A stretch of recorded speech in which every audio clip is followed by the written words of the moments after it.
इस देश में इस समय मोदी से ज्यादा सवाल ईवीएम और मीडिया से पूछा जा रहा है। दो तस्वीरें आप मेरे साथ देख रहे हैं। ईवीएम को लेकर 500 जिलों में प्रदर्शन हुआ और सोचिए मीडिया के खिलाफ बनारस में, जो प्रधानमंत्री की कंस्टिट्यूएंसी भी है यूपी के बनारस में, लोगों ने विरोध प्रदर्शन किया। आप कल्पना कर सकते हैं कि दो ऐसी खबरें हैं जिसको सोशल मीडिया पर सबसे ज्यादा देखा जा रहा है और ये दोनों खबरें टीवी अखबार से गायब हैं। नमस्कार, मैं शंभू कुमार सिंह और आप देख रहे हैं नेशनल दस्तक। रवीश कुमार ने ये ट्वीट किया है, अखंड खबरें। सोचिए, सबको पता है कि जो टीवी और अखबार है वो सत्ता की चाकरी कर रहा है, लेकिन यही आज तक, यही टुडे ग्रुप, जब कांग्रेस की सरकार थी और जब बाबरी मस्जिद विध्वंस हुआ था, जब बाबरी मस्जिद को शहीद किया गया था, तो ये अखबार लिखता था कि ये देश के लिए शर्मनाक है। ये देखिए इंडिया टुडे की तस्वीरें हैं। तो इस देश की जो मनुवादी मीडिया है उसकी भाषा सरकार की भाषा होती है तब तक जब तक सत्ता में कोई दलित, पिछड़ा, आदिवासी ना हो। इस देश की मीडिया ने सिर्फ और सिर्फ दलित, पिछड़े, आदिवासी नेताओं की आलोचना की, उनको बदनाम किया, उनसे सवाल पूछे। 60 सालों तक कांग्रेस की सत्ता रही, अब 15 साल बीजेपी की सत्ता होने वाली है। मीडिया ने इसे अपनी सरकार मानी है क्योंकि इसका जाति का कनेक्शन है, चाहे कांग्रेस थी या बीजेपी है। ये दोनों जो है वो सवर्ण लोगों की सरकार है और खासकर ब्राह्मण समाज के वर्चस्व वाली सरकार है। और चूंकि मीडिया में ब्राह्मण समाज का वर्चस्व है तो वो इसका समर्थन करते हैं। मैं इसलिए कह रहा हूं, ये दोनों तस्वीरें देखिए। एक समय जब इस देश में कांग्रेस की सरकार थी और उस समय बाबरी को शहीद आरएसएस, बीएचपी, उमा भारती, विनय कटियार, आडवाणी के नेतृत्व में हुआ था। सीधा सीधा बीजेपी उसमें सम्मिलित थी, उस आंदोलन में बीजेपी के नेता सम्मिलित थे। तो उस समय चूंकि सरकार कांग्रेस की थी, तब बाबरी विध्वंस और बाबरी का जो शहीद है वो शर्मनाक घटना थी। क्योंकि सत्ता में कांग्रेस थी तो मुस्लिमों को भी थोड़ा अपने साथ पाले में रखना था। वैसे कॉन्स्पिरेसी तो सारा राजीव गांधी की ही थी। चाहे रामराज की पहला भाषण फैजाबाद में दिया, मंदिर के दरवाजे उन्होंने खोले, एक तरफ से मुसलमानों पर मार पड़ती रही, दूसरी तरफ से पीठ सहलाई जाती रही और मुसलमान फंसे रहे, जैसे अरविंद केजरीवाल कर रहे हैं। सोचिए, दिल्ली में सरकारी पैसे से सुंदरकांड हो रहा है, लेकिन एक सोशल जस्टिस मंत्री जो आम आदमी पार्टी के मंत्री थे, राजेंद्र पाल गौतम, जो समाज के पैसे से, जो बुद्धिस्ट समाज के संगठन के कार्यकर्ता के पैसे से कार्यक्रम हुआ था, उसमें उन्होंने बाबा साहेब की 22 प्रतिज्ञा दोहराई थी, उनको मंत्रिमंडल से हटा दिया गया। और कर्म तो भुगतना पड़ता है ना, बुद्ध ने कहा है। आज इनके 3 लोग जेल में हैं, संजय सिंह, मनीष सिसोदिया और सत्येंद्र जैन। और देर सवेर अगर इन्होंने पाला नहीं बदला, छोटे रिचार्ज अगर नहीं बदले, तो ये भी जेल जाएंगे। देर सवेर मीडिया को भी हकीकत समझ में आएगी, क्योंकि जिस दिन अब जब अखिलेश यादव, तेजस्वी यादव, नीतीश कुमार, मायावती जी, हेमंत सोरेन, ये लोग सत्ता में हैं, कुछ लोग आएंगे, देर सवेर आएंगे। लोकतंत्र की चक्की है, महीन पीसती है, और जब पीसेगी तो मीडिया को भी उसकी हैसियत पता चलेगी और इनको भी कर्मों की सजा मिलेगी। अब नहीं लगता मुझे कि बहुजन समाज का कोई नेता मीडिया की करतूत नहीं जान रहा है। और इसी का नतीजा था कि कंचन यादव ने दीपक चौरसिया को सीधा सीधा आईना दिखाया। यही वजह है कि प्रियंका भारती जैसे जो प्रवक्ता है आरजेडी के, वो सीधे सीधे आईना दिखाते हैं।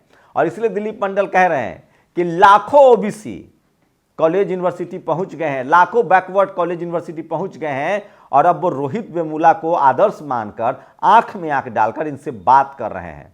वो सेक्रीफाइसेस नहीं करेंगे। तो ये बड़ी खबर। लेकिन सोचिए, इस देश में चुनाव आयोग कह रहा है कि हम सबसे ईमानदार हैं, ईवीएम नहीं हटेगा। लेकिन ईवीएम को लेकर 2 ही बड़ी खबरें हैं। बहुजन समाज आज 2 ही जगह विरोध कर रहा है, ईवीएम हटाओ और मनुवादी मीडिया से निजात पाओ। तो बनारस में जो ये प्रदर्शन चला उसका स्क्रीनशॉट दिखा रहा हूं।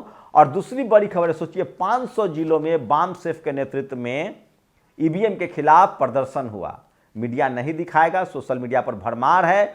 और अब 19 जनवरी को दिल्ली में फिर से भानु प्रताप और जो वकील है महमूद पराचा, वहीं प्रोफेसर रतनलाल, डॉक्टर सूरज मंडल, ये तमाम लोग ईवीएम का विरोध कर रहे हैं और लोग कह रहे हैं कि कम से कम वीवीपैट काउंट कराओ। वहीं नागपुर घेरने वाले, सोचिए किस तरह से आरएसएस दफ्तर नागपुर को बाम से बामन मिश्राम ने घेराव किया था। अब उन्होंने ऐलान किया है कि 31 जनवरी को राजधानी दिल्ली में चुनाव आयोग के दफ्तर का घेराव होगा और इसके लिए देश भर से उनके करीब करीब 1 लाख से 5 लाख के बीच में कार्यकर्ता दिल्ली में जुटने वाले हैं 31 जनवरी को। यह सबसे बड़ी खबर है। सोचिए, इस देश में चुनाव आयोग को सबसे ईमानदार कब कहा गया? टीएन शेषन, जब लालू यादव को सत्ता से बेदखल करना था, सरकारी पोस्टर हटवाए गए, क्या क्या नियम कानून आए, आज उसका क्या हुआ? इस देश में चुनाव आयोग कब ईमानदार हुआ? जब मायावती जी की बनाई गई स्मारक में लगे हाथियों तक को ढकवा दिया गया, जो महापुरुषों का प्रतीक है, जो भारत के स्वाभिमान का प्रतीक है, सम्राट अशोक का प्रतीक है, चंद्रगुप्त मौर्य का प्रतीक है, साहू जी महाराज का प्रतीक है, शिवाजी महाराज का प्रतीक है अश्व, उसको तक को सोचिए हाथी को ढकवा दिया गया था। और आज चुनाव आयोग इस देश के लोगों की अनदेखी कर रहा है। और आप वीडियो डालिएगा तो लिखता है नीचे, वो डिस्क्रिप्शन डाल देता है, मतलब जनता कह रही है कि हमको नहीं वोट डालना है ईवीएम से, चुनाव आयोग कह रहा है कि नहीं हमको। अरे आप जनता के रिप्रेजेंटेटिव हैं, जनता की भलाई के लिए हैं। अगर एक भी जनता को शक है तो आप हटाइए। दुनिया के किसी भी देश में अब ईवीएम से चुनाव नहीं होता है। बस 4 देश बचे हैं, भारत, ब्राजील, भूटान, ऐसे देश बचे हैं जहां ईवीएम से चुनाव हो रहा है। अमेरिका, जापान, लंदन, जर्मनी, ये सब चुनाव नहीं करा रहे हैं। ईवीएम आप बना पा नहीं रहे हैं। भारत में कितनी लिटरेसी है? चुनाव आए, खुद सुप्रीम कोर्ट ने कहा कि ईवीएम से चुनाव ट्रांसपेरेंट नहीं हो सकता है, तब जाकर वीवीपैट लगाया गया। तो जब वीवीपैट लगाया गया तो वीवीपैट की पर्ची दो, पर्ची को डब्बे में रखो और पर्ची को गिनवाओ। अगर ईवीएम ट्रांसपेरेंट है और सही है तो वीवीपैट क्यों लगाया? और जब वीवीपैट लगाया तो वीवीपैट को गिनते क्यों नहीं हो? चुनाव आयोग का लॉजिक है वीवीपैट गिनेंगे तो बहुत दिन लगेगा। सोचिए, 30-30 दिन बैलेट पेपर से ईवीएम से चुनाव होकर वो रखा रहता है। मतलब हद है। मतलब आदमी कोई कहने वाला नहीं है। ये तो संजोग मनाइए कि हाईकोर्ट, सुप्रीम कोर्ट में बहुजन समाज के जज नहीं है, और जो है वो डर से अपनी नौकरी बचाते हैं, बोल नहीं रहे हैं।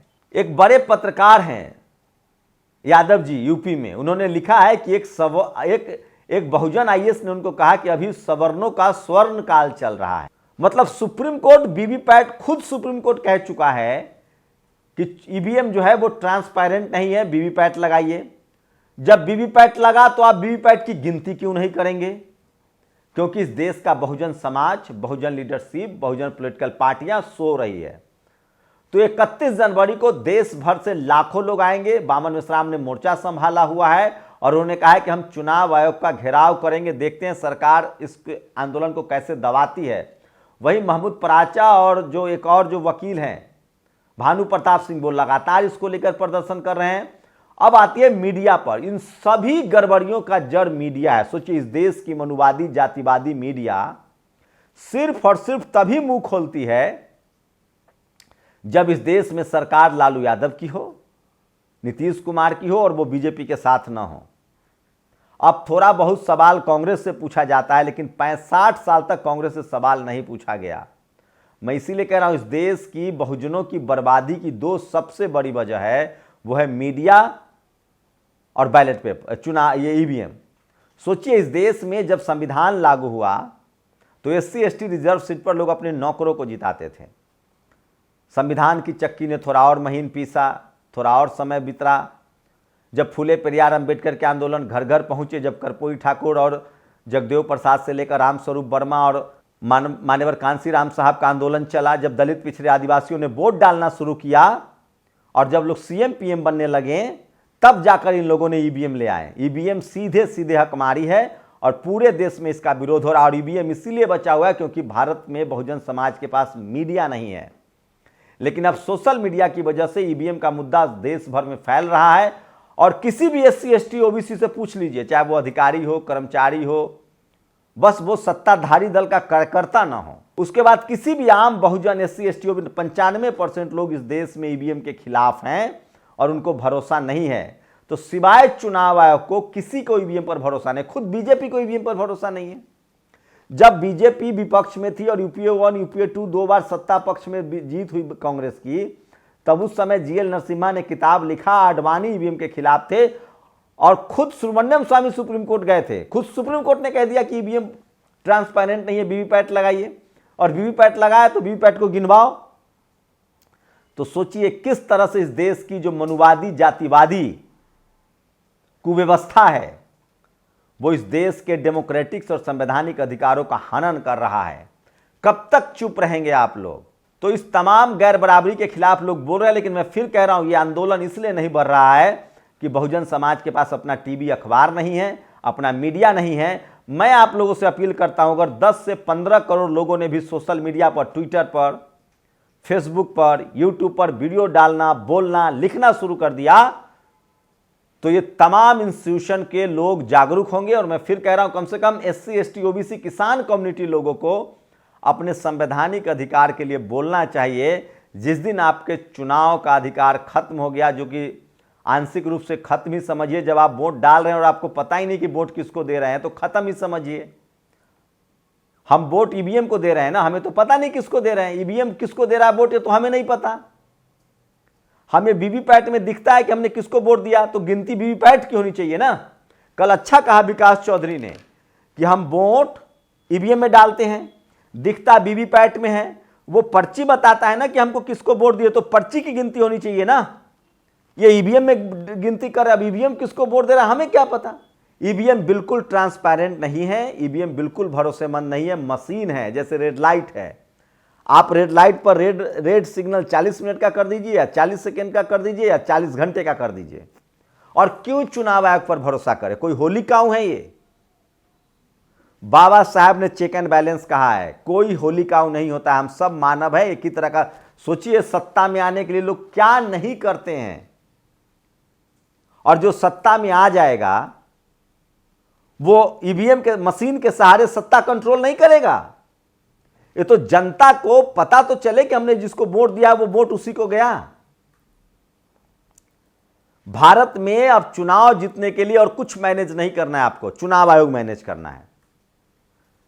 और अगर EVM हट गया तो भारत के चुनाव जीतने के लिए आपको जनता को मैनेज करना होगा, जनता को अपनी बातों से इंप्रेस करना होगा। अब आप अपनी ताकत से बस चुनाव आयोग को मैनेज कर लीजिए।